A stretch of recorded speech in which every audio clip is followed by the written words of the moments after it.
चलो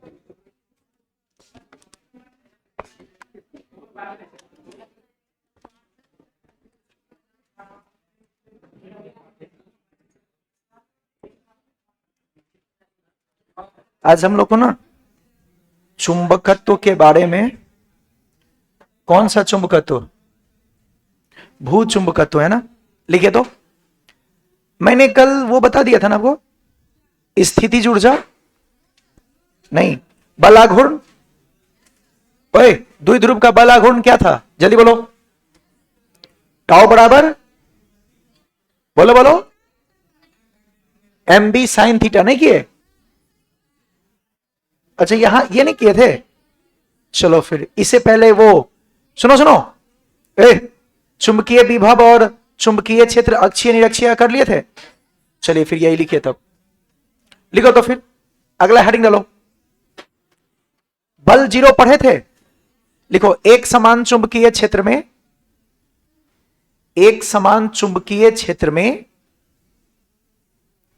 एक समान चुंबकीय क्षेत्र में,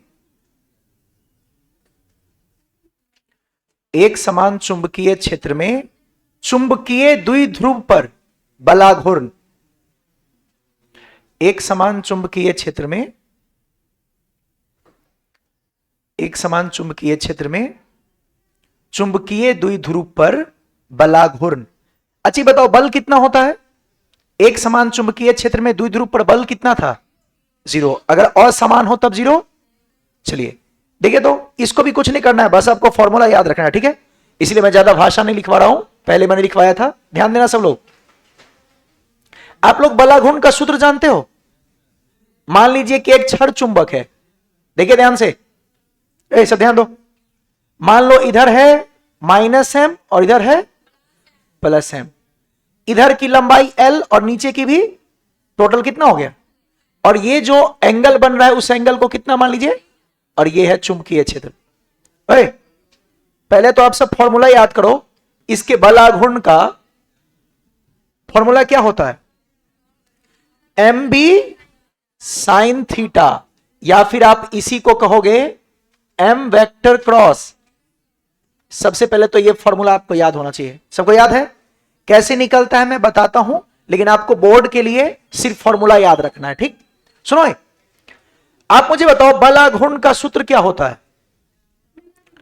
अरे बल गुने लंबवत दूरी। अरे इसका बेसिक फॉर्मूला क्या होता है बलाघूर्ण का? बल गुने लंबवत।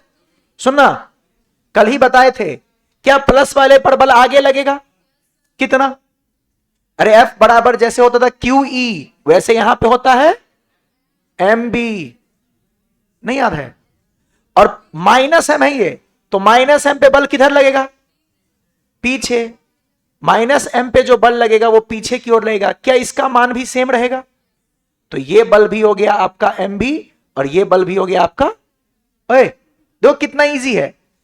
आप मुझे बताओ, अगर मैं इसको पीछे खींचूं तो क्या आप मुझे बता सकते हैं यहां से यहां तक का लंबवत दूरी? क्या ये दूरी मुझे चाहिए? अरे यही तो इस पे लंब है, हमें क्या चाहिए था? बल गुने लंबवत दूरी ना। तो अगर मैं इस दूरी को कहूं कि इस दूरी के बराबर है तो कोई दिक्कत नहीं। क्या दोनों दूरी सेम है? अगर मैं इस दूरी को d मान लूं तो क्या मैं यहां पर ऐसे नहीं निकाल सकता हूं? देखो तो सब लोग, साइन थीटा बराबर, थीटा के सामने लंब कितना?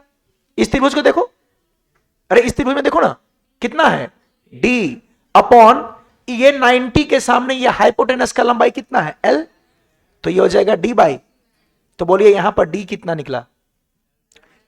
l sine theta. रख देना यहां पे, हो गया प्रूफ। f के जगह पे mb और d के जगह पे l साइन थीटा। क्या जब हम दूसरा बलाघूर्ण निकालेंगे तब भी सेम निकलेगा? तो वो भी हो गया mb l साइन थीटा। अब ध्यान देना, ये इसको इधर घुमाना चाह रहा है क्लॉकवाइज और ये भी घुमाना चाह रहा है, तो दोनों के इफेक्ट को क्या करेंगे? जोड़ देंगे। दोनों को जोड़ दीजिए, आंसर बोलिए दोनों का नेट क्या हो जाएगा? τ1 प्लस τ2, दोनों का सम डायरेक्ट कर दें, 2mBl साइन थीटा। बोलिए 2ml को हम लिख सकते हैं कैपिटल M, तो ये बन गया कैपिटल MB, और इसी को आप कहते हो M वेक्टर क्रॉस। खत्म। यस और नो? लिख लीजिए फटाफट से एक लाइन में। आपको याद सिर्फ क्या करना है, फॉर्मूला, है ना, ये बहुत ज्यादा इंपॉर्टेंट नहीं है, सिर्फ फॉर्मूला याद करके जाइएगा, फॉर्मूला काम का होता है, बस आपका काम हो जाएगा। तो सिंपल सा स्टेप है ना। जिस बच्चे को पूरा नहीं लिखना हो, फिगर बना लो, डायरेक्ट ये लिख लो, टाउ बराबर एम बी साइन थीटा या फिर M vector cross B vector. जिसको पूरा लिखना है, पहले से याद है, नॉलेज के लिए आपको रिवाइज करना है तो लिख लीजिए। तो कभी भी आपसे पूछा जाएगा बला घूर्ण किसी चुंबकीय द्विध्रुव का, आंसर होगा एम बी साइन थीटा या M vector cross B vector. उसका क्या था, उस वाले का क्या था, अरे विद्युत द्विध्रुव का पी साइन थीटा। रिवाइज करते चलो, पी या P vector cross E vector, दोनों सेम है, बस ई यहां पर बी बन गया और पी यहां पर एम बन गया। तो ऐसे याद रखिएगा, कम से कम फॉर्मूला याद रखना आप सब। बला घूर्ण का मात्रक क्या होता है, न्यूटन मीटर। अरे बल का मात्रक न्यूटन और दूरी का मात्रक तो यह होता है न्यूटन मीटर। तो आपको सिर्फ फॉर्मूला याद रखना है, फॉर्मूला अच्छे से याद रखना। अच्छा मुझे बताओ, ओए थीटा का मान अगर 0 हो, चुंबकीय क्षेत्र और चुंबकीय आघूर्ण यानी बी और एम समांतर हो तो कोण कितना, 0। प्रति समांतर हो तो, अरे प्रति समांतर मतलब उल्टा, कितना, 180। साइन 0 हो या 180 हो, दोनों का मान एक, साइन 0 का मान भी 0 और साइन 180 का मान भी, तो उसका बल आघूर्ण 0 हो जाता है। फटाफट लिखो,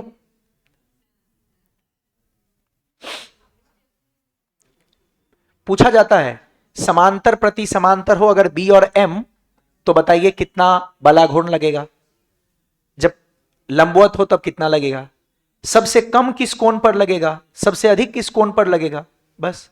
सबसे अधिक साइन का मान कितना होता है, एक, कितना डिग्री पे, 90 डिग्री पे, यानी 90 डिग्री पे सबसे अधिक लगेगा। तो ऐसे दिमाग में रखना होता है। लिखाओ, नीचे लिखिए विशेष स्थितियां, रफ्तार में लिखो, विशेष स्थितियां, गंडा लिख लो, विशेष स्थितियां। सुनो, अगर m और b दोनों समांतर हो, b क्या है, चुंबकीय क्षेत्र, m क्या है, बोलो, चुंबकीय आघूर्ण। तो चुंबकीय क्षेत्र और चुंबकीय आघूर्ण जब एक दूसरे के समांतर हो, कितना कोण, लिखिए विशेष स्थितियां, उसमें पहला लिखो, यदि, लिखो तुम सब, यदि, ऐसे लिखना, m वेक्टर एवं b वेक्टर, m वेक्टर एवं b वेक्टर एक दूसरे के समांतर या प्रति समांतर हो। यदि m वेक्टर एवं v वेक्टर एक दूसरे के समांतर या प्रति समांतर हो। बोलो समांतर होगा तो थीटा 0, तो टाउ का मान एम बी साइन 0। बोलो आंसर। जब प्रति समांतर होगा तो थीटा 180, टाउ का मान एम बी साइन 180। बोलो बलाघूर्ण सबसे कम किस डिग्री, किस कोण पे, 0 और 180 पे। कितना बलाघूर्ण, 0। तीसरा, मतलब उसका अगला लिखो, m वेक्टर एवं b वेक्टर एक दूसरे पर लंबवत हो। दूसरा लिख लो फटाफट, m वेक्टर एवं b वेक्टर एक दूसरे पर लंबवत हो। लंबवत का मतलब थीटा 90 डिग्री, कर लो। यदि m वेक्टर एवं v वेक्टर एक दूसरे पर लंबवत हो, लगा दीजिए फॉर्मूला, एम बी साइन 90, दिमाग में ये रखना पड़ेगा आपको, साइन 90 1 होता है, तो इसका आंसर कितना, सबसे बड़ा बलाघूर्ण कितना, किस कोण पर, क्यों, क्योंकि साइन 90 का वैल्यू सबसे, और सबसे छोटा कहां, 0 डिग्री और 180 डिग्री पे, और उसका मान भी 0 होता है। तो सबसे कम बलाघूर्ण होता है 0 और सबसे बड़ा बलाघूर्ण होता है एम बी। सबसे कम होता है समांतर या प्रति समांतर में, और सबसे अधिक होता है लंबवत में। बस खत्म। अगला लिखिए, एक समान चुंबकीय क्षेत्र में जिस तरीके से आपने ये लिखा वैसे याद है हम लोग स्थितिज ऊर्जा पढ़े थे। एक समान चुंबकीय क्षेत्र में, एक समान चुंबकीय क्षेत्र में चुंबकीय द्विध्रुव की स्थितिज ऊर्जा, एक समान चुंबकीय क्षेत्र में, एक समान चुंबकीय क्षेत्र में चुंबकीय द्विध्रुव की क्या, चुंबकीय द्विध्रुव की स्थितिज ऊर्जा, स्थितिज ऊर्जा। देखिए यह भी बहुत इजी है सुनना। स्थितिज ऊर्जा निकालने के लिए सबसे पहले हम निकालते हैं कार्य। तो आपको शायद याद होगा डी डब्ल्यू बराबर, अच्छा इसका फॉर्मूला याद है सबको स्थिर ऊर्जा का? यू बराबर क्या निकलता था? Minus M B cos theta. जिसको नहीं कुछ करना है फिगर बना के सिर्फ याद रख लोगे, क्या हो जाएगा? अरे माइनस एम वेक्टर डॉट, ऊर्जा है तो इसका मात्रक जूल, ऊर्जा है तो इसका मात्रक लिख लीजिए।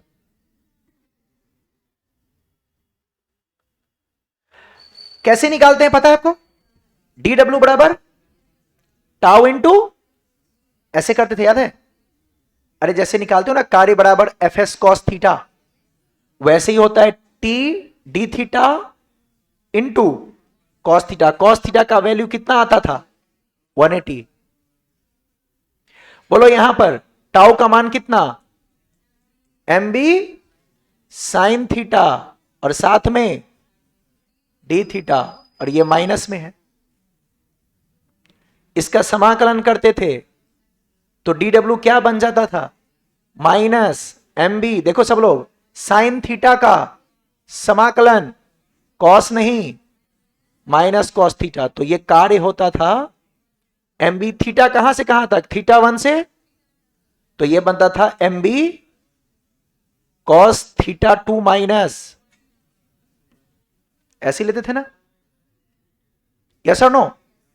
फिर आपको पता था स्थितिज ऊर्जा होता था, ओए जो स्थितिज ऊर्जा में परिवर्तन है वो कार्य के बराबर होता था माइनस के साथ। तो यहां पर जब आप माइनस लगाते थे ये बन जाता था एम बी क्या, कॉस थीटा 2 माइनस, ऐसी कुछ कुछ होता था ना कि नहीं? नहीं,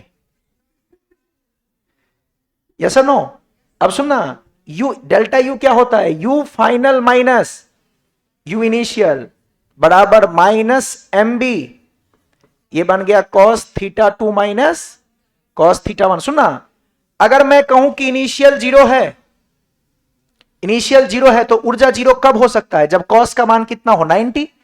अगर मैं बोलूं कि इनिशियली ऊर्जा को जीरो बनाना है तो हमारे पास थीटा 1 का वैल्यू कितना होना चाहिए? अब सुनो एक बार देख लो डायरेक्टली, ये 90 यहां रखेंगे, कॉस 90 क्या बन जाएगा? जीरो। उस समय इनिशियल भी कितना? तो मुझे बताइए फाइनल को अगर मैं लिखूं यू तो ये बन जाएगा सिर्फ answer minus M B cos theta 2। अब एक ही बचा, इसलिए डायरेक्ट इसको आप क्या लिख देते हैं?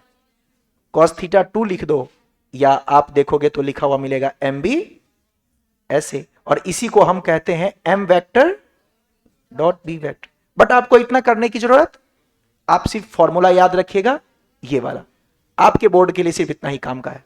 ऑब्जेक्टिव में पूछेगा स्थितिज ऊर्जा कितना होता है, आंसर होगा minus M B cos theta या फिर minus M vector dot B vector. बाकी ये सब आपने पहले पढ़ा था, तो लिखना है तो लिख लीजिए, अदरवाइज ये लिख लीजिए, सिर्फ पूरा मत लिखा करो, इतना लिख लो काफी है, ठीक है? नहीं नहीं तुम्हें नहीं लिखना है, मैं तो इसलिए लिखवा दिया, मैंने कहा ना कि अब चूंकि रिकॉर्डिंग हो रही है तो कंटेंट बन ही जाएगा, इसलिए तुम्हें इतना करने की जरूरत, आप यहां पे लिख लो सिर्फ, है ना? पूरा लिखने लगे क्या? अरे इतना लिख के छोड़ दो, आगे बढ़े। लिखिए विशेष स्थितियां, यह जरूर याद करना, ऑब्जेक्टिव में आता है विशेष स्थितियां।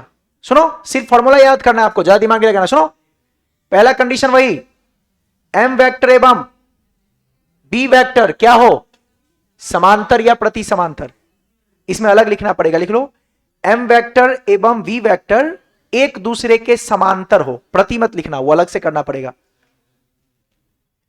यदि m वेक्टर एवं v वेक्टर एक दूसरे के समांतर हो, बोलिए थीटा 0, बोलो इसका ऊर्जा -mb cos 0, cos 0 का वैल्यू, तो आंसर कितना आया? अच्छा मुझे बताओ तो 0 छोटा होता है या -mb? तो यही सबसे मिनिमम ऊर्जा होती है। अरे सबसे निम्नतम ऊर्जा कहां? 0 डिग्री पे। पूछा जाएगा आपसे, एक द्विध्रुव की एक समान चुंबकीय क्षेत्र में सबसे निम्नतम स्थितिज ऊर्जा किस कोण पे? 0 डिग्री पे। कितना? -mb। और जब ऊर्जा सबसे मिनिमम होती है उसी को हम लोग क्या बोलते हैं? अस्थाई अवस्था होता है उसका। पढ़े हो अस्थाई अवस्था? चलिए दूसरा लिखिए, यदि m वेक्टर एवं v वेक्टर क्या हो? एक दूसरे के प्रति समांतर हो। लिखिए, एक दूसरे के प्रति समांतर हो। यह था समांतर हो और यह है प्रति समांतर हो। क्या हो जाएगा थीटा? बोलिए 180। तो u का वैल्यू -mb cos कितना? 180। cos 180 होता है -1, तो माइनस माइनस, यही सबसे मैक्सिमम होता है। वो मिनिमम था और ये मैक्सिमम है। तो आपसे पूछेगा द्विध्रुव की सबसे अधिकतम ऊर्जा कहां? 180 डिग्री पे, जब प्रति समांतर हो। और cos 90 का मान लिख लीजिए लास्ट। लिखिए, यदि m वेक्टर एवं b वेक्टर, m वेक्टर एवं b वेक्टर एक दूसरे के क्या हो? लंबवत हो। एक दूसरे के लंबवत हो।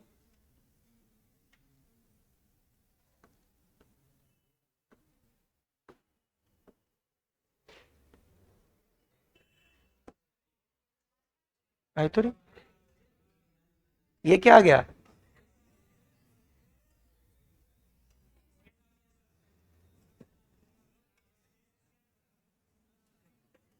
अच्छा स्कैन कर रहा है।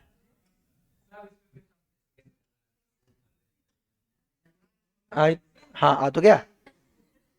तुम सबको खुद नहीं पता है, मुझे लगा तुम लोग सीख गया है देखते देखते। थीटा कितना? u बराबर, बोलो बोलो, -mb cos ना, cos 90, बोलिए 0। अच्छा ये बताओ, इसमें निम्नतम कौन है, 0 की -b? नेगेटिव में है, वो सबसे कम है। याद रखना है, खत्म।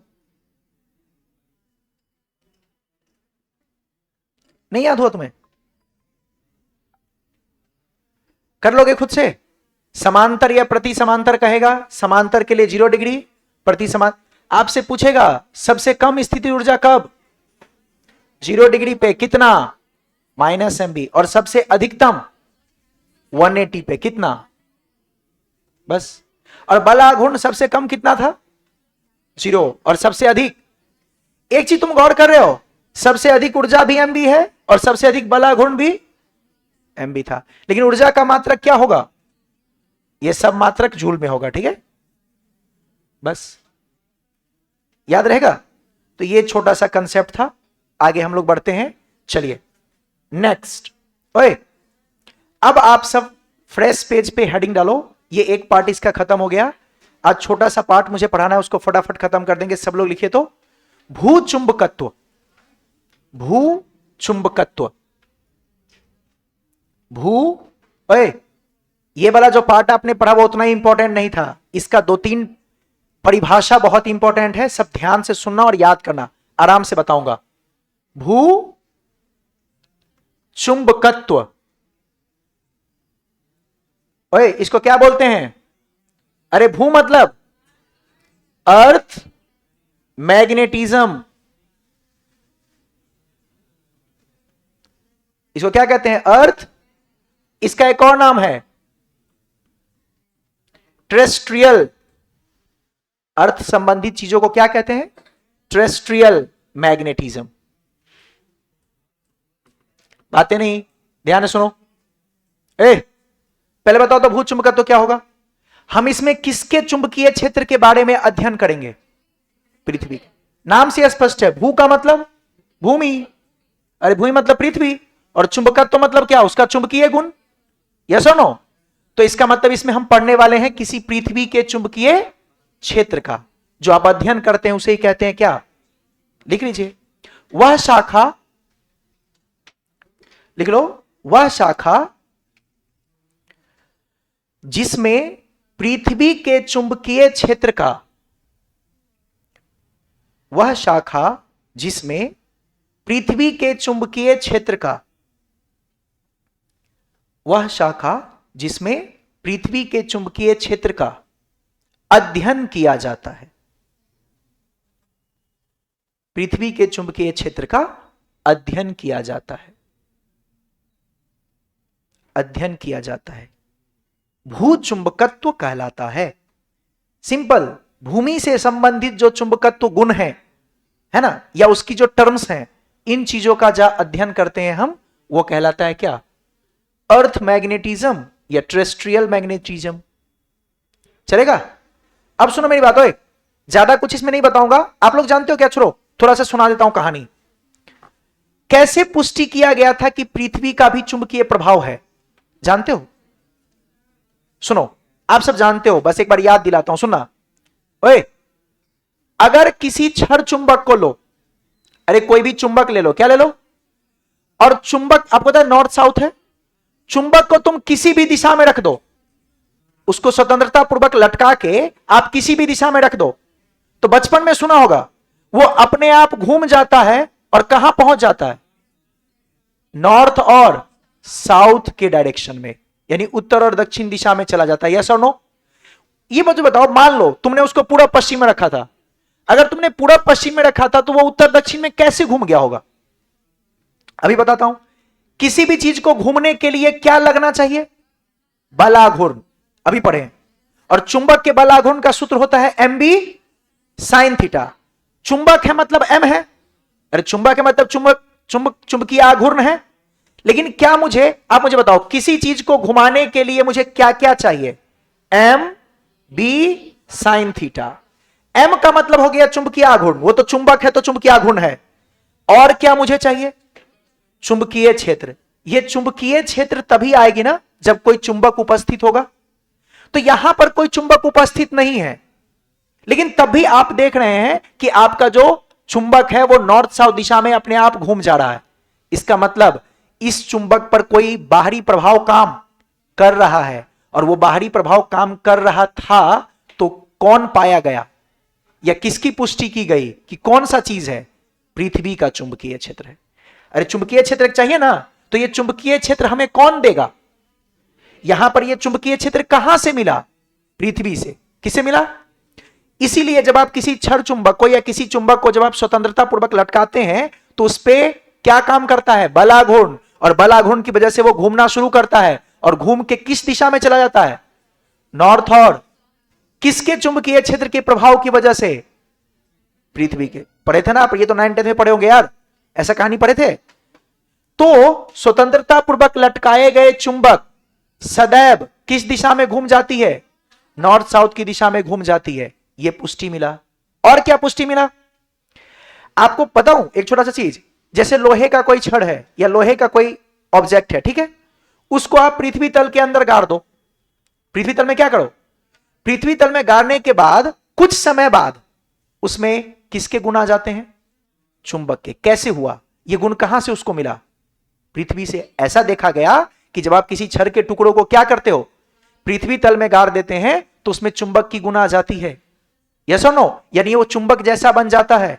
ये चुंबक का गुण पृथ्वी तल में गाड़ने से बन रहा है। इसका मतलब क्या हुआ कि चुंबक में पृथ्वी में चुंबकीय क्षेत्र है जो अपना गुण उसको दे रहा है। यस और नो? मैं ये बता रहा हूं कि ये सब चीजें दिखी ना, तो इसी से एक्सप्लेन किया गया कि पृथ्वी में भी चुंबकीय क्षेत्र है। इन चीजों पे अभी भी खोजबीन चलता है, पता है आपको? इसका 100% एग्जैक्टली हर चीज अभी भी पता, जो चीजें आपको मिली है वो बताया जा रहा है। आप तो जानते हो कोई भी चीज पहले एक्सपेरिमेंटली हमें मिलता है, फिर उसी पे संशोधन होती है, उसी को ढूंढा जाता है, उस पर और रिसर्च किया जाता है। वही चीज यहां पे हो रहा है।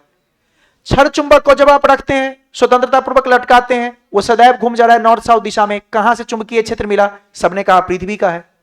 उसी प्रकार से पृथ्वी तल के अंदर या पृथ्वी के गहराई में आप किसी लोहे के टुकड़े को गाड़ देते हो, कुछ दिन बाद उसमें चुंबकीय गुण आ जाती है या वो चुंबक बन जाता है। यह गुण भी आपको किससे मिल रहा है? इसका मतलब और बताता हूं, ओए, अलग अलग जगह पे उदासीन बिंदु का बनना, उदासीन बिंदु समझते हो?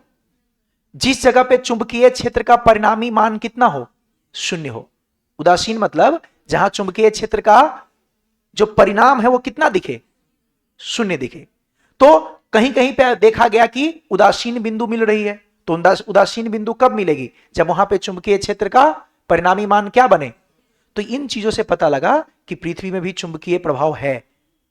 आप समझे लॉजिक? अब उस पर और एक्सपेरिमेंट चली तो सबने सोचा कि भाई पृथ्वी में अगर चुंबकीय क्षेत्र है, इसका मतलब क्या? पृथ्वी के अंदर हो सकता है बहुत बड़ा चुंबक रखा होगा। सबने क्या सोचा कि पृथ्वी तल के अंदर क्या है? चुंबक रखा हुआ है, खोद के निकाल लेंगे चुंबक, इसका चुंबकीय प्रभाव ही खत्म। पृथ्वी के अंदर अगर पृथ्वी चुंबकीय क्षेत्र को दर्शा रहा है, इसका मतलब क्या हुआ कि पृथ्वी के सतह के अंदर क्या है?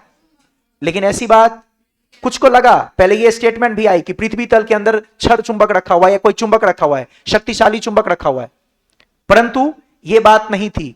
यह बात नहीं थी। इस बात को कैसे एक्सप्लेन किया गया वो सुनना। जो आपका पृथ्वी है ना, पृथ्वी के अंदर का तापमान बहुत ज्यादा है। अरे पृथ्वी के अंदर का तापमान बहुत, और ज्यादा तापमान पर जो आपका चुंबक है वो अपने चुंबकत्व गुण को खो देता है। तो अगर आप कहोगे कि पृथ्वी के अंदर चुंबक है, तो ज्यादा तापमान होने के कारण क्या उसके अंदर चुंबकीय गुण होता? और अगर वो अपना चुंबकीय गुण खो देता तो क्या मुझे चुंबकीय क्षेत्र बाहर में महसूस होगी? नहीं होगी। इसका मतलब यह हुआ कि पृथ्वी तल के अंदर कोई चुंबक नहीं है। तब उसको बहुत अलग अलग तरीके से एक्सप्लेन किया गया। क्या एक्सप्लेन किया गया? कि भाई जैसे आपका पृथ्वी है ना, तो पृथ्वी के अंदर बहुत सारे मोल्टेन, समझते हो, पिघला हुआ आयरन, निकल, इन सब का पदार्थ है। और आपका पृथ्वी कौन सा गति कर रहा है? घूर्णन गति। क्या कर रहा है? तो आपके पृथ्वी का घूर्णन गति किया जा रहा है, जिसके कारण पृथ्वी तल के अंदर उपस्थित आयंस भी घूमते हैं। आयन समझते हो? और आयन का मतलब क्या? चार्ज। अरे आयन मतलब क्या? और चार्ज घूमता है तो क्या धारा उत्पन्न होती है? अरे चार्ज के घूमने से, इसका मतलब क्या धारा चुंबकीय क्षेत्र उत्पन्न कर सकता है? तो यह एक्सप्लेनेशन आया कि पृथ्वी तल के अंदर बहुत सारे पिघले हुए रूप में लोहा, निकल, ये सब उपस्थित है। इन सब का उच्च तापमान पे आयन बना हुआ है, और जब आपका पृथ्वी घूर्णन गति करती है तो वो आयंस भी घूमते हैं, और उस आयंस के घूमने के कारण धारा उत्पन्न होती है, जिससे चुंबकीय क्षेत्र आपको महसूस होता है पृथ्वी के कारण। लॉजिक समझे? तो इस तरीके से इन चीजों को एक्सप्लेन किया गया कि भाई इस कारण से आपका चुंबकीय क्षेत्र होता है। खैर ये सब आपको तो नहीं जानना है, आपके एग्जाम के पॉइंट ऑफ व्यू से ये नहीं लिखना है, आपको आना है मेन मुद्दे पे। क्या? एक पृथ्वी में चुंबकीय गुण किस टाइप का है, उस चीज को मुझे थोड़ा सा फिगर से समझाना है। तो अब देखो, कुछ इसमें मैं टर्म बोलूंगा, कुछ नाम बोलूंगा, वो याद रखना है, और कुछ पॉइंट दिमाग में रखना है, और ज्यादा कुछ नहीं। बहुत छोटा सा टॉपिक है, 5 परिभाषा याद रखोगे, कहानी खत्म। सुनिए, सबसे पहले मैंने ऐसे एक रेखा खींचा, इधर कौन सी दिशा लेते हैं? नॉर्थ। और इधर सुनना, इस नॉर्थ और साउथ को जो हम दिशा के लिए प्रयोग करते हैं, किसके लिए? जैसे हमारे यहां होता है ना, उत्तर, दक्षिण, पूरब, पश्चिम, ये दिशा तो है। तो ये जो नॉर्थ और साउथ है, मैं इसलिए बार बार बोल रहा हूं, चुंबक में भी नॉर्थ साउथ होता है, तो वो दिशा नहीं है, वो चुंबकीय ध्रुव है। लेकिन यहां जो मैंने नॉर्थ साउथ बनाया वो क्या है? दिशा। इसको बोलते हैं भौगोलिक उत्तरी ध्रुव, और इसको बोलते हैं भौगोलिक दक्षिणी ध्रुव। अब सुनना, ऐसा पाया गया कि इसके अंदर जो चुंबकीय गुण आपको दिख रहा है ना, पृथ्वी के कारण जो चुंबकीय गुण आपको महसूस हो रहा है ना, उसका स्वभाव, उसकी प्रकृति कुछ इस प्रकार की है। ऐसा स्वभाव है जैसे लग रहा है कि अंदर में कुछ ऐसा चुंबक है जिसका यह बन रहा है, इस तरीके से कोई अक्ष बन रहा है, यह इसके साथ कुछ कोण पर झुका हुआ है। यह थीटा कितना रहता है? ये थीटा का मान क्या होता है? नहीं पता है? सुनो सुनो सुनो, ये क्या है? नॉर्थ। ये क्या है? तो सुनना, इस नॉर्थ के बगल में यहां ये किसके जैसा व्यवहार कर रहा है? साउथ के जैसा। और ये किसके जैसा व्यवहार कर रहा है? नॉर्थ के जैसा। कैसे? ये समझो आप। सुनिए, आप मुझे बताइए, चुंबकीय बल रेखा पढ़े थे, विद्युत बल रेखा? कहां से उत्पन्न होती है? प्लस से कि माइनस से? भूल गया। अरे बल रेखाएं कहां से उत्पन्न होती है? प्लस से। और कहां जाके समाप्त होती है? तो जब कंपास निडिल था ना, चुंबकीय सुई, अरे चुंबकीय के मदद से देखा गया कि इसकी स्वभाव कैसी है, तो पाया गया ऐसे यहां से निकल रही है बल रेखाएं और यहां जाके समाप्त, यहां निकल रही है बल रेखाएं और यहां जाके समाप्त हो। अब सुना मेरी बात, जहां से निकलती है, यहां से निकल रही है ना, यहां से रेखाएं निकल रही है और यहां पर जाके क्या हो रही है? समाप्त हो रही है। तो आप मुझे ये बताइए, अगर इसके व्यवहार के बारे में आप समझना चाहते हो तो आपको समझ में आएगा। कहां से निकलती है? प्लस से ना, इसका मतलब ये प्लस ध्रुव है, यस और नो। और कहां जाके समाप्त हो रही है? तो ये माइनस पे है, हां या ना। तो इस तरीके से ये हमारा N बन गया और ये हमारा S बन गया। तो कुछ इस प्रकार से आपका जो पृथ्वी है वो चुंबकीय गुण को दर्शाता है, यस और नो। अब मेरी बात सुनना, कैसे ये चेक किया गया? ये चेक किया गया चुंबकीय सुई से। जैसे आप एक चुंबकीय सुई लेके यहां पे रखेंगे तो आपका फिगर कुछ इस प्रकार से बनेगा, देखो इस तरीके से दिख रहा है। इधर क्या बना? नॉर्थ। इधर क्या बना? तो ऐसे बनता जा रहा है। तो अलग अलग जगह पे इसको रख के और ये आरेख बनाया जाता है। यहां पे रखते कुछ ऐसे बनता ना, इस तरीके से। अरे ये चुंबकीय सुई है, इधर बनता नॉर्थ, इधर बनता। मैं ये कह रहा हूं कि ये जो मैंने आरेख बना दिया वो कैसे बना? चुंबकीय सुई की मदद से। और आपने जब बनाया तो ये देखा गया कि यहां से रेखाएं निकल रही है और यहां पे जाके, तो इसीलिए हमने अज्यूम कर लिया कि ये N है और ये, तो इस तरीके से होता है। अब मेन बात पे आते हैं, इस नॉर्थ पोल का नाम क्या है? भौगोलिक उत्तरी ध्रुव, और इसका नाम भौगोलिक दक्षिणी ध्रुव। उसी प्रकार से इसका नाम भौगोलिक नहीं, चुंबकीय उत्तरी ध्रुव, और इसका नाम चुंबकीय दक्षिणी ध्रुव, यस और नो। अब इसमें आपको क्या याद रखना है वो सुनो। आपको याद रखना है भौगोलिक यामियोत्तर किसे कहते हैं, क्वेश्चन पूछता है, और चुंबकीय यामियोत्तर किसे कहते हैं। तो पहले आप ये फिगर बना लीजिए और लिखिए। तो पहले ये बना लो फटाफट।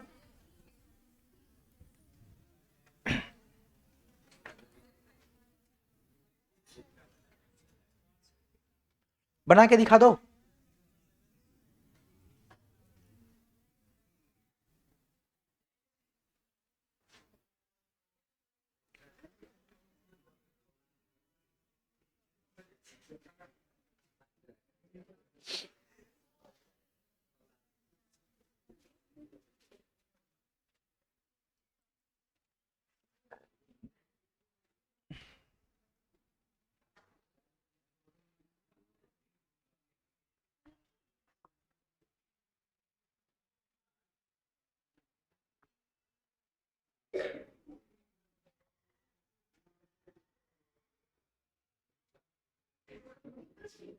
जल्दी बनाओ।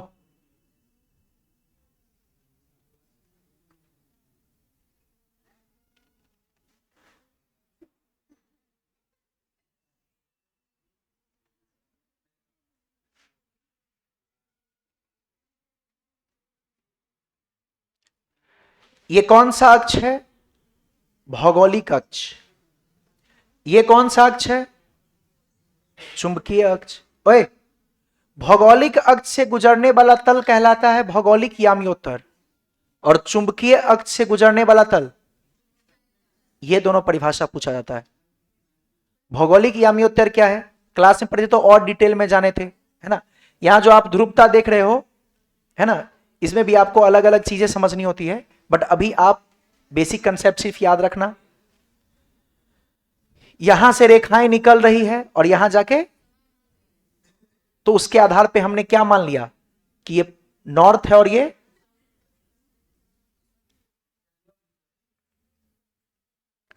सुनो, ये कौन सा अक्ष? ये कौन सा अक्ष? भौगोलिक अक्ष। ये कौन सा अक्ष? चुंबकीय अक्ष। पता है ना, लिख लो। ये है अपना, लिख लो लिख लो, भौगोलिक अक्ष। जल्दी करो। और ये वाला कौन सा है? ये जो लाइन आपने खींचा है, चुंबकीय अक्ष। सुनना, परिभाषा भी याद हो जाएगा आपसे। ओए, भौगोलिक अक्ष पर जो ऊर्ध्वाधर तल बनता है उसे कहते हैं भौगोलिक याम्योत्तर, और चुंबकीय अक्ष पर जो बनता है ऊर्ध्वाधर तल, चुंबकीय याम्योत्तर।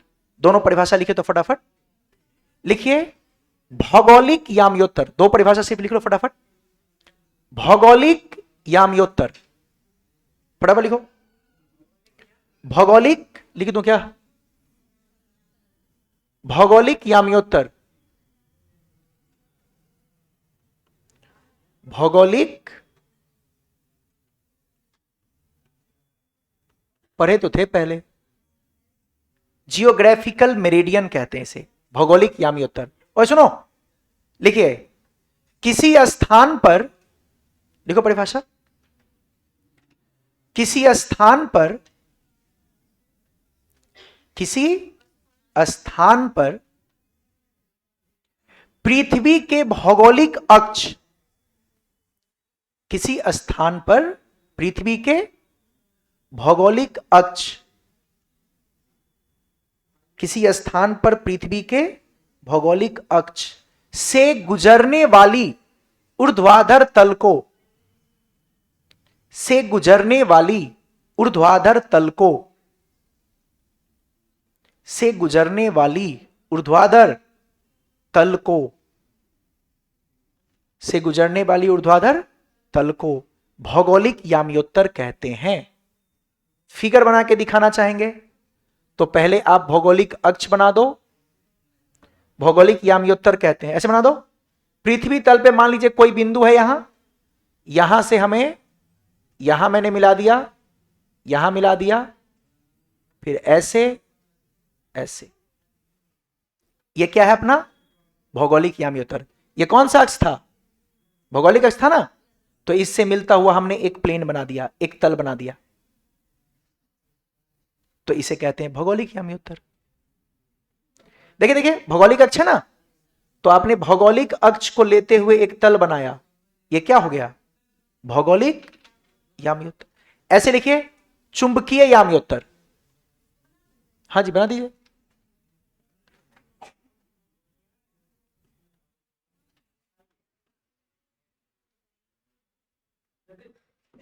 चुंबकीय याम्योत्तर क्या होता है? ये मैग्नेटिक मेरिडियन।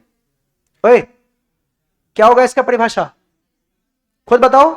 किसी स्थान पर पृथ्वी के चुंबकीय अक्ष से गुजरने वाली ऊर्ध्वाधर तल को चुंबकीय याम्योत्तर कहते हैं। खुद से बना लो। किसी स्थान पर, अरे बिल्कुल दोनों परिभाषा सेम सेम लिखवा रहा हूं ताकि याद करने में आपको सुविधा हो। किसी स्थान पर पृथ्वी के चुंबकीय अक्ष, किसी स्थान पर पृथ्वी के चुंबकीय अक्ष, किसी स्थान पर पृथ्वी के चुंबकीय अक्ष से गुजरने वाली ऊर्ध्वाधर तल, से गुजरने वाली ऊर्ध्वाधर तल, से गुजरने वाली ऊर्ध्वाधर तल को चुंबकीय याम्योत्तर कहते हैं। यह फोटो बना दीजिएगा, याद करो। तो यह था भौगोलिक अक्ष, और चुंबकीय अक्ष ऐसे था ना, तिरछा थोड़ा, तो चुंबकीय अक्ष बना लिए, और किसी बिंदु से गुजरने वाली तल हमें दर्शाना है तो ऐसे दर्शा देंगे। इस बार हमको कहां लेके जाना पड़ेगा इसको? यहां, इस तरीके से, ये जो तिरछा रेखा है वहां पर एक तल बना दीजिए, हो गया। अरे जैसे यहां पर इस अक्ष से मिलाए थे ना, वैसे यहां पर इसको किससे मिला दीजिए? इस अक्ष से, चुंबकीय अक्ष से, है ना। अब मुझे बताओ, चुंबकीय याम्योत्तर और भौगोलिक याम्योत्तर, क्या ये दोनों दो तल बन गए? इन दोनों के बीच के कोण को क्या कहते हैं? क्या कहते हैं? दिक्पात कोण। पढ़े थे? लिख लो, अगले क्लास में करोगे। लिख लो, हेडिंग डालो सिर्फ, भूचुंबकत्व के तत्व। भूचुंबकत्व के, अच्छा ये दोनों मिला के एक फिगर आप बनाना चाहोगे ना, जैसे दोनों अलग अलग बनाए थे ना, कोई बच्चा चाहेगा तो दोनों एक साथ ही बना सकता है। देखो, भूत चुंबकत्व के तत्व। सुनो ना, अगर दोनों एक साथ बनाओगे तो और तुम्हें अच्छा दिखने में लगेगा। देखो ओए, सब ध्यान दो तो इधर। जैसे यहां कोई बिंदु लिए, ठीक है, इसको आपने यहां से मिलाया, यहां से मिलाया, बताओ किस अक्ष से मिलाए? भौगोलिक अक्ष ना। तो ये आपका क्या बनेगा? बोलो बोलो, भौगोलिक यामी उत्तर बना। और इसको फिर इससे मिलाओ, चलो दूसरे कलर से मिलाते। देखो इसको अगर आप इससे मिला दीजिए और इसको आप इससे मिला दीजिए, इस तरीके से कुछ आपको दो तल दिख रहा है। अबे ये दोनों के बीच का कोण दिख रहा है? नहीं दिखा। एक तल आपका ये येलो कलर का और एक तल आपका ये ग्रीन कलर का, नहीं दिखा? तुम्हें दो प्लेन नहीं लग रहा है? देखोगे तो किताबों में ऐसे बनाया जाता है, एक ऐसे और एक, अरे दो तल दिखाना है और कुछ नहीं। कितने तल हो गए इसमें? एक हो गया भौगोलिक यामी उत्तर और एक हो गया, अब थोड़ा इसमें है फिगर तो मैं क्या करूं, भौगोलिक यामी उत्तर और चुंबकीय। कितने तल बन गए? नहीं, खुली किताब के जैसे। और इन्हीं दोनों के बीच का जो कोण होता है, अरे इन्हीं दोनों के बीच के कोण को क्या कहते हैं? दिक्पात कोण। चलेगा? तो ऐसे निकालते हैं। चलिए लिख लीजिए बस। अगले क्लास में पढ़ेंगे भूत चुंबकत्व के तत्व। तो मेन पॉइंट था, दिमाग में रखना, इजी है।